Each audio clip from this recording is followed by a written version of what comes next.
À 15 ans, il frappe à la porte d'un grand corps européen. On lui répond, on ne peut pas te recruter, tu es sans papier. Il rentre à Douala et il y recommence. Il s'appelle Samuel Eto'o. Il grandit dans le quartier de New Bell à Douala. Famille modeste, père comptable, une passion pour le football. À 15 ans, il obtient un visa de courte durée et débarque en France.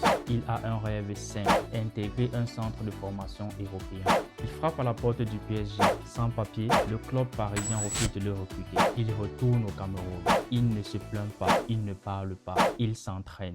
Il revient en Europe. Il est refoulé des centres de formation du Havre, de Saint-Étienne et de Cannes. 4 portes, 4 refus. 4 fois, on lui dit que ce n'est pas pour lui. Il a 15 ans. Il rentre au Cameroun et il recommence. Pense à ça une seconde. 4 refus à 15 ans, sans argent, sans papier, sans réseau. Un gamin d'Afrique qui veut jouer dans les plus grands stades du monde et à qui tout le monde dit ce n'est pas possible. À sa place, tu aurais continué.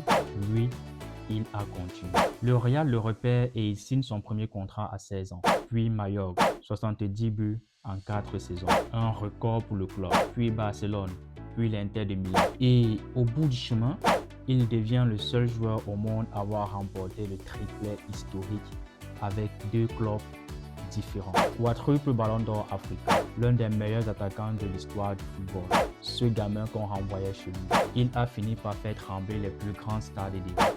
On lui a demandé un jour ce qu'il avait porté dans les moments difficiles. Il dit quelque chose de simple. J'ai toujours su que je le valais, même quand les autres ne le voyaient pas encore.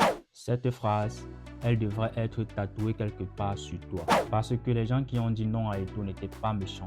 Ils ne voyaient juste pas assez loin. Le problème, c'est quand c'est toi qui n'arrives plus à voir assez loin. Ne laisse pas les refus des autres devenir ta vérité. Le gamin de New Bell a fini sur les plus grandes affiches du football mondial. La question, c'est pas si tu peux, c'est combien de fois tu vas te relever. Abonne-toi.